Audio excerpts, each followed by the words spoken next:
વિપક્ષ દ્વારા અવારનવાર ભારતીય જનતા પાર્ટી ભ્રષ્ટાચાર કરી રહી છે તેવા આક્ષેપો મૂકવામાં આવતા હોય છે, ત્યારે હવે ગેનીબેન ઠાકોર વધુ એક આક્ષેપોની સાથે મેદાને આવ્યા છે। ખાસ કરીને એક રોડને લઈને ભારતીય જનતા પાર્ટીએ મોટો ભ્રષ્ટાચાર કર્યો જેવા આક્ષેપો લગાડવામાં આવ્યા છે અને આ જ વાતને લઈને હવે લડાઈ પણ શરૂ થવાની છે તેવી પણ વિગતો તેમના દ્વારા આપવામાં આવી છે। ખાસ કરીને ગેનીબેન ઠાકોરનું આ વિષયને લઈને શું કહેવું છે તેના વિશે વાત કરીએ આજના આ વિડીયોમાં। નમસ્કાર, હું હંસિની અને તમે જોઈ રહ્યા છો નિર્ભય ન્યૂઝ। ગુજરાતમાં છેલ્લા ઘણા સમયથી રોડ રસ્તાને લઈને અનેક એવા ભ્રષ્ટાચાર સામે આવી રહ્યા છે, ત્યારે હવે વધુ એક ભ્રષ્ટાચાર ગેનીબેન ઠાકોર દ્વારા ઉજાગર કરવામાં આવ્યો છે। બનાસકાંઠાના કોંગ્રેસના સાંસદ ગેનીબેન ઠાકોર અવારનવાર ભારતીય જનતા પાર્ટી ઉપર આકરા પ્રહાર કરતા હોય છે, ત્યારે હવે થરાદથી અમદાવાદના એક રોડમાં ભ્રષ્ટાચાર ઉજાગર કરવા માટે થઈને અને ખાસ કરીને ખેડૂતોને ન્યાય માટેની લડાઈ લડીશું એ વાતને લઈને ગેનીબેન ઠાકોર મેદાને આવ્યા છે। વધુમાં ગેનીબેન ઠાકોરે શું કહ્યું સાંભળીએ। आप સૌને મારા નમસ્કાર।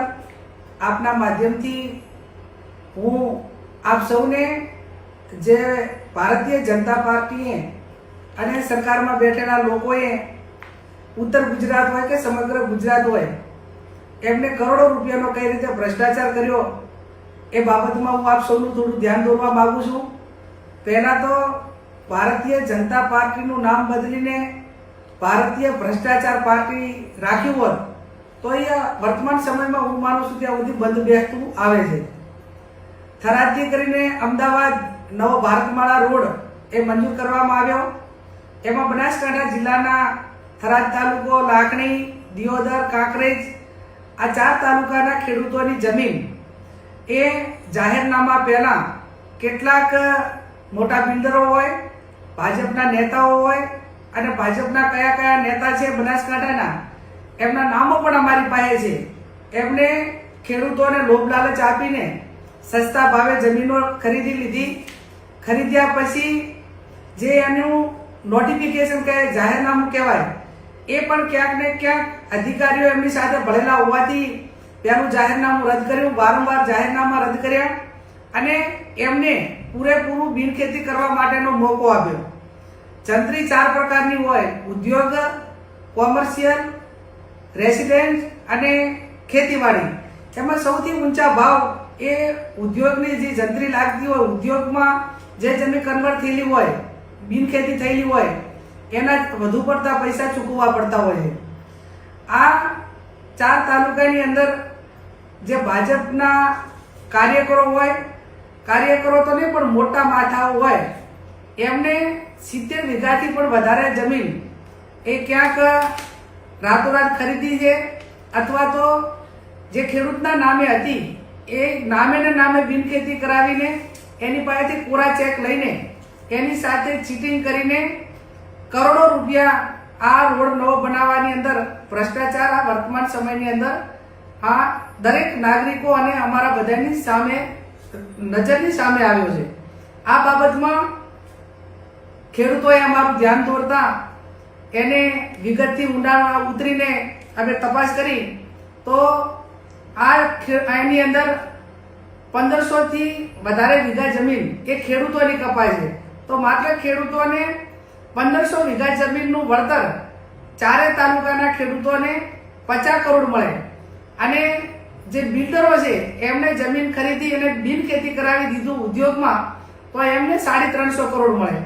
એટલે ક્યાં 1500 વીઘા જમીન અને ક્યાં 70 વીઘા જમીન। આ તો માત્ર બનાસકાંઠાની વાત છે। આ જે જમીનનું જે ચૂકવણું કરવાનું થાય એ જે ઉદ્યોગમાં જેને પણ જમીન કન્વર્ટ કરાવી એનું લિસ્ટ પણ અમારી પાસે છે।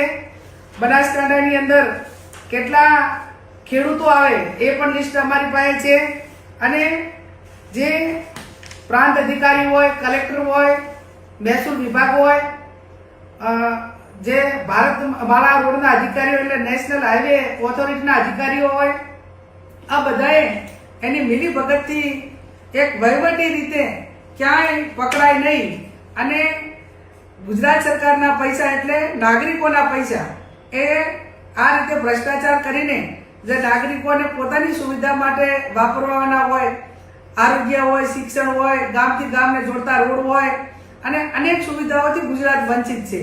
અને આજે આવા રોડ બનાવવા માટેનો હાલ કોઈ ડિમાન્ડ પણ ન હોય અને જ્યાંથી ભારતમાળા રોડ નીકળે છે ત્યાંથી કોઈ નથી સિટી એરિયા આવતો, નથી કોઈ ઉદ્યોગ માટેનો કોઈ ઝોન આવતો કે કોઈ માત્ર ને માત્ર ગ્રામ્ય વિસ્તારની ખેતીની જમીન ઉદ્યોગોના નામે આ રીતે ખોટી રીતે બિનખેતી કરેલી છે.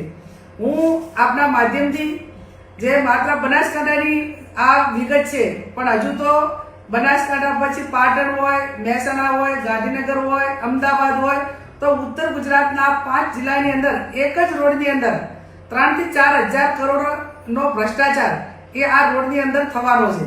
અને આને આ રીતે જેમ બનાસકાંઠામાં જે રીતે બિનખેતી કરાવી આવી પાટણમાં પણ છે, ત્યાં મહેસાણા, ત્યાં ગાંધીનગર અને અમદાવાદ.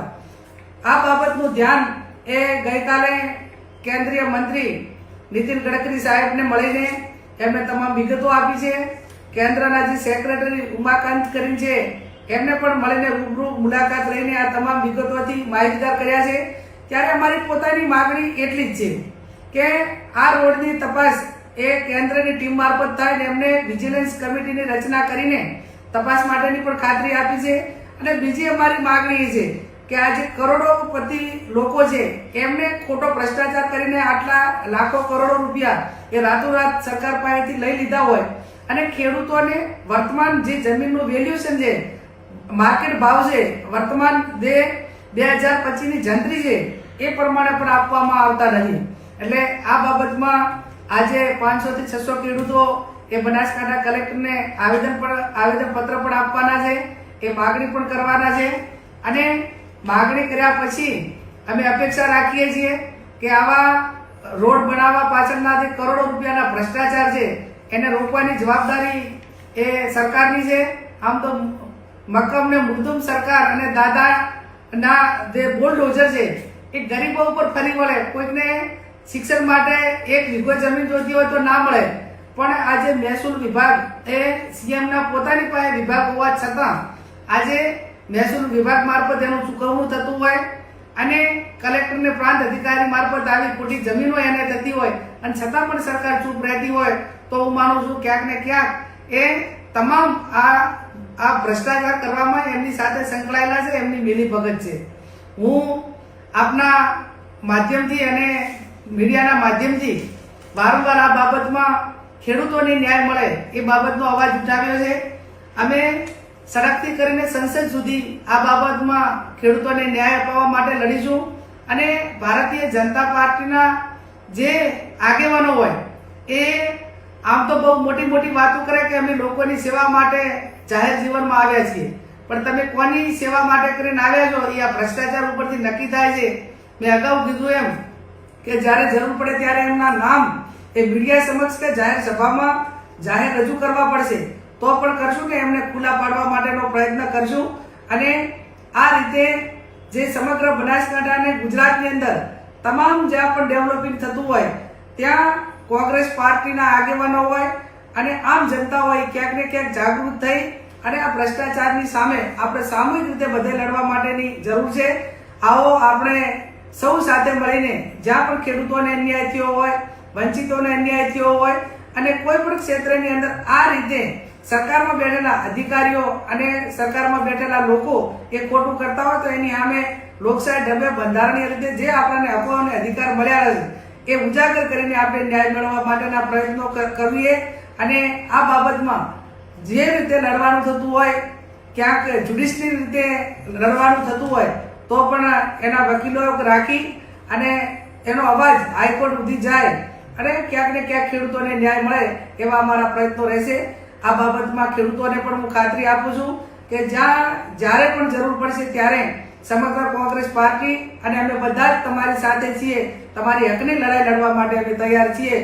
આવો આપણે સૌ સાથે મળી ભ્રષ્ટાચારીઓને ખુલ્લા પાડીએ અને આપણને થયેલો અન્યાય એ આપણે ન્યાય મેળવવા માટેનો પ્રયત્ન કરીએ. આપ સૌનો આભાર. તમારું શું માનવું છે આ વિષયને લઈને અમને કમેન્ટ કરીને ચોક્કસથી જણાવજો. તેની સાથે અમારી ચેનલ નિર્ભય ન્યૂઝને લાઇક, શેર અને સબસ્ક્રાઇબ કરવાનું ભૂલશો નહીં. નમસ્કાર.